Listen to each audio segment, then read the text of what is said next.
Originating from the wrestling capital of the world, Calgary, Dramatic Falls, Alberta, Canada, and broadcast to the world at www.stormwrestling.com and www.liveaudiowrestling.com. This is Storm Warning, your weekly audio check-in with World Championship Wrestling superstar Lance Storm. Lance Storm, Happy New Year. How you doing this week? I'm doing good. Happy New Year to you. What did you do for New Year's? Absolutely nothing. In character, right? Yeah, no kidding. Put my kids to bed, watched Enemy of the State, and went to bed. Is that a good movie? Yeah, it's pretty good. Did you get a chance to watch? I mean, obviously with all this time off, you had a chance to go to movies, watch movies, read any books. I went and saw What Women Want with Mel Gibson and Helen Hunt this afternoon, actually. Is that funny? It is. It's actually quite funny. Good date movie?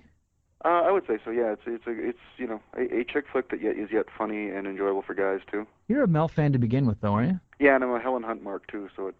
Really? Well, yeah, and Alan Alda was in it too. I didn't realize that. Helen Hunt? Yes. Ugh. I don't know. I think it was like Mad About You came on right about the same time as I got married. Okay. So it was sort of really interesting and found a lot of parallels between that and my life sort of starting off getting married. So I really enjoyed the show. Mm-hmm. I like Paul Reiser, and I don't know, I'm just a mark for Helen Hunt for some reason. Oh, there you go. Is there anything else exciting at the Storm household over the holidays? Not overly, really. Buy a lot of new goodies? A few things. I got a new TV for my living room, a couple DVDs, and that's about it, really. Nice. Your Bulldog Bob Brown commentary has certainly got a lot of response this week up on Storm Wrestling. Can you tell us a little bit about your relationship, what it was like with Bob Brown? Oh, it was an experience, because he was the first booker that Jericho and I really worked for. Mm-hmm. He booked both in Calgary and Winnipeg, so it's basically where we did all our work. Mm-hmm. And it's funny, there's a few local workers in town that I've broken in with that I didn't realize were readers of my commentaries and so forth, and I'm getting a lot of feedback from them about the commentary and about Bulldog, so it's kind of funny. Yeah, what kind of response has it been? Has it been all favorable? Has it been anything negative? I mean, the guy is dead, and, So far, all favorable. I was a little concerned about that at the first, because, talking about someone when they've passed and not necessarily always being all that favorable when you talk about. Sure. But everyone I've talked to has been really positive. They, remember him, laugh and joke and tell their own stories, and I think it worked out for the best. Everyone's just sort of remembering what he was like and his time here, so I think it's turned out for the best. We're going to have the Bulldog Bob Brown wrap up on the website within a couple days. Right now it's Friday, like 7:30, 8 o'clock. We should have it up by Saturday afternoon, I would imagine. In sort of researching what we were going to talk about and trying to get in touch with the guy who did the Bulldog rap, heard some interesting stories about you stealing his finish for a match once upon a time. You remember that one? Yeah, we were working in Brandon, Manitoba.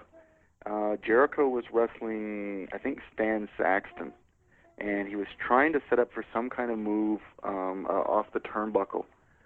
It was getting screwed up and not going well, and Jericho ended up DDTing him off of the corner instead. Mm-hmm.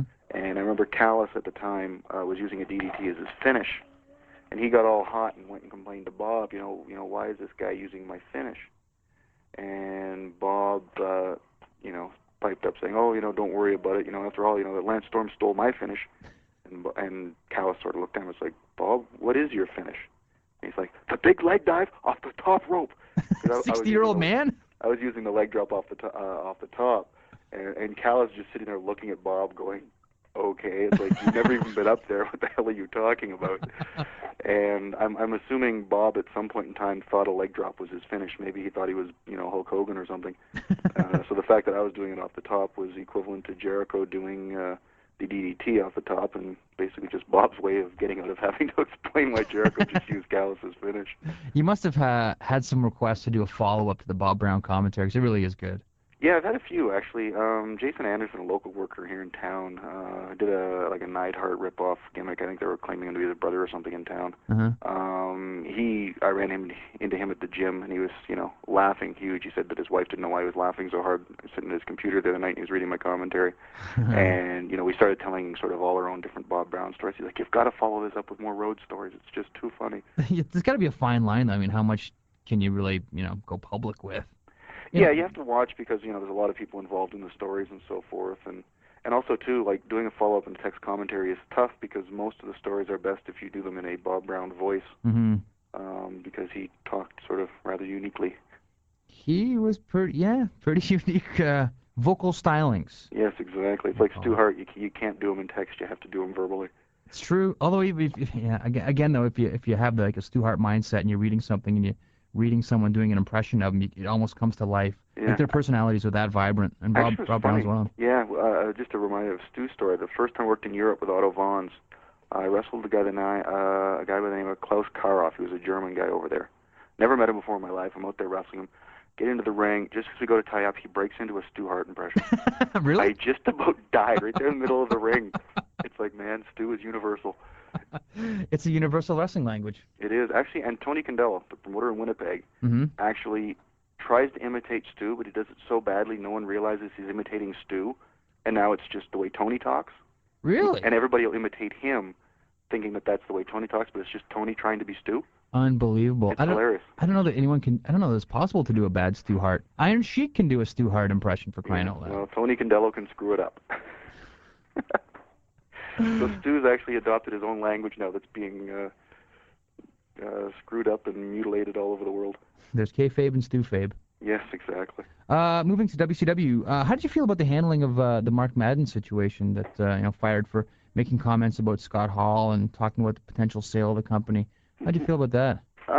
I try not to pass judgment until I actually talk to someone who's involved in it. Right. You know, reading it on the net, you don't know what's going on. I phoned Mark earlier in the week. He phoned me back. We've been playing phone tag. If they did fire him for that, it seems kind of odd with the 30-day clauses and contracts and stuff. It's like, why do people even give reasons for firing people? Why don't they just not renew people? Right. It seems odd. I think there was even an article in the Torch sort of saying that. It's like, most contracts that we sign are relatively lopsided. If you need to dismiss somebody, why bother, trying to come up with just cause and firing people? Why don't you just not renew them? I would assume he's probably within 60 days of his thing being up, so it wouldn't be a huge strain on the company to just wait 60 days before doing it. You expect him back? It wouldn't surprise me. Nothing surprises me anymore. If he's not, I'm curious who they're going to replace him with, because we need a color commentator on the show, and there's not an abundance of them out there. First name that popped into my head is Don Callis. Yeah, if Mark's not bad, Callis would be good. I don't know where his contract lies with ECW, but if ECW ceases to exist after Sunday, perhaps he would be a good choice.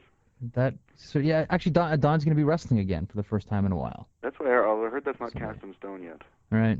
But yeah, he's going to be having yet another match. But he certainly is, probably the best not play-by-play, but color commentator out there. Out of all the guys, I mean, as far as doing what a color commentator should do, I don't see anyone really better than Don Callis out there. No, I think probably Jerry Lawler is more entertaining, but I don't think he necessarily does as much for the product as Callis can. It is good for that product, exactly, and it's a compliment to the action, but it doesn't really achieve anything. Like, what Lawler does is entertaining, but at the end of the day, nothing really gets done. You know what I mean? Yeah, I don't think he accomplishes a whole lot to the product, but I think he does keep people entertained during the show, which is important.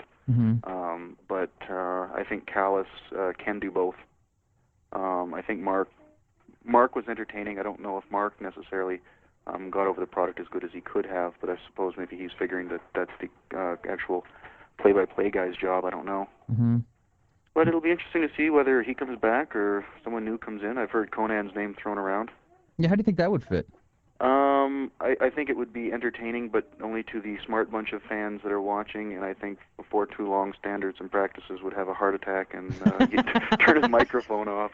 It's always a really funky situation, too, when you get one of the wrestlers doing play-by-play. Politically so dangerous, and it's interesting you bring up the Conan example. I remember for so long, when Conan was injured, he did the play-by-play, and he would just rip on Chronic, week in, week out, like really stiff stuff. I remember thinking to myself, you know what? Like there's a point past which you can't go, and once he has to get back in the ring with Chronic one day, they're gonna hurt him. Yeah, I don't know if they would go that far, but yeah, a lot of what Conan does is entertaining, but it's basically just shooting on the boys, which is entertaining to us and entertaining to a small portion of the crowd, but I don't think it's accomplishing the best for the product, which I think is what WCW really has to concentrate on, and is, A, having an entertaining show, and B, trying to establish and get over all the angles and the storylines and the people more so than just, entertaining the boys. Right. Do you like doing color commentary, that is? I've done it once or twice, although I've always been more of a play-by-play guy than a color commentating guy because I'm obviously more based in fact than I am in entertainment. There's a couple shows that I actually did some commentary for. A couple matches here in town on a local show, and one just out of town I did it on. And the one that I did out of town was, years ago, maybe 93. And it was actually incredibly entertaining because I wasn't too happy with the guy that I was working for, and I basically just shot on the boys the entire time. Oh, jeez. And it was really stiff. And the promoter guy that I was working for actually wrestled in the main event, and I just totally buried him. It was fun. Do you have favorite stick guys to work for? Like to stand beside to cut promos next to? I mean, I'm going with Mean Gene somewhere down the road here. I don't know about interviews and stuff. 'Cause I haven't really done that many of them with someone. Mm-hmm. I was always a big mark for Jim Ross as a play-by-play guy, and when he called a few of my matches in Smoky Mountain, that was pretty cool. I thought he was and is probably one of the best at getting the product over, getting the storylines over. Mm-hmm. So that was pretty cool when I had the chance to work with him. Mm-hmm. No, he's probably the best in the business right now. Yeah, I think he has been for a while. He has that ability to get excited about the stuff that's supposed to be exciting. Mm-hmm. That was always one of my criticisms about a lot of people, who don't have fire in a match or something, or don't look like they care all that much. It's like, if the announcers, or even guys that, downplay, their heels, will do something, they try to downplay it and no-sell it. It's like, if you don't care what they did, why are the fans? Yep. And Jim Ross was phenomenal at that. If, a pile of guys hit the ring or if someone got hurt, he would be, sounding like it was, the most important thing ever in his life.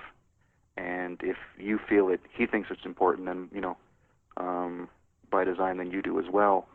So that's what you really need is someone that can sell the product and sell what's going on.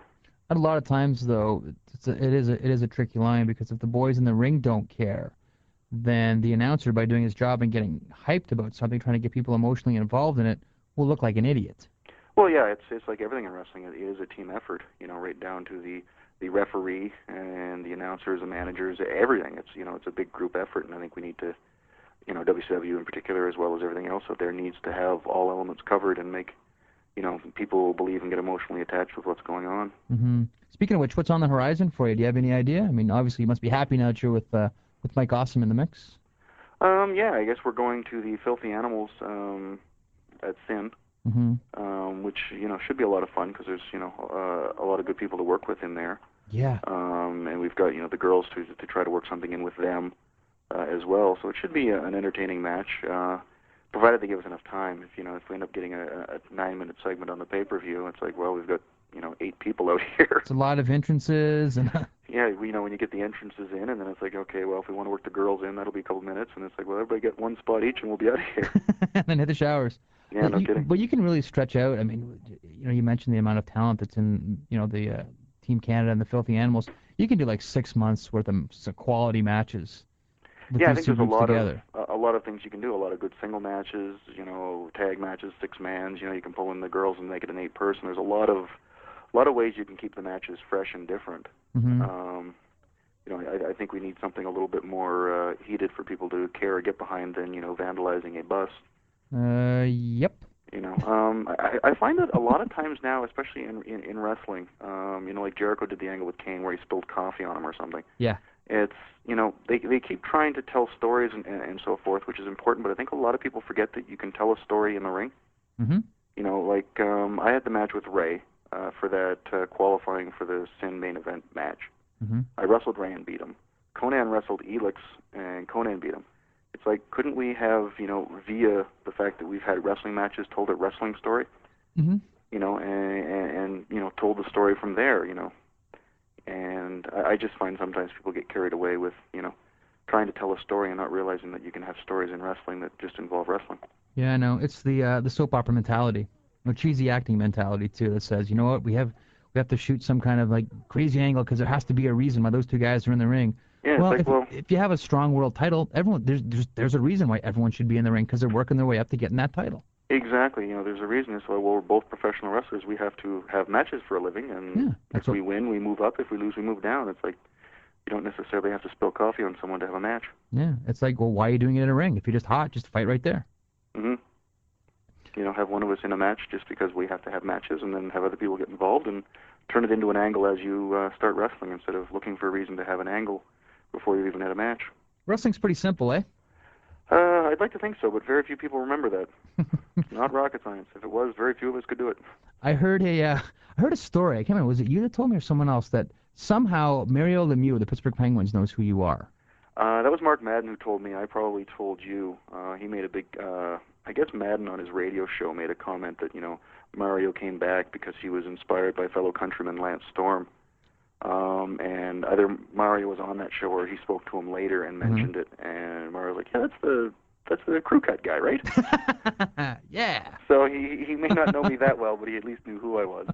And actually, I got a few comments on my comment board about it. You know, what do you feel about him coming back? It's like, well, he's coming back. He's doing great. He's good for hockey. And, oh, yeah, by the way, isn't he Canadian? Of course.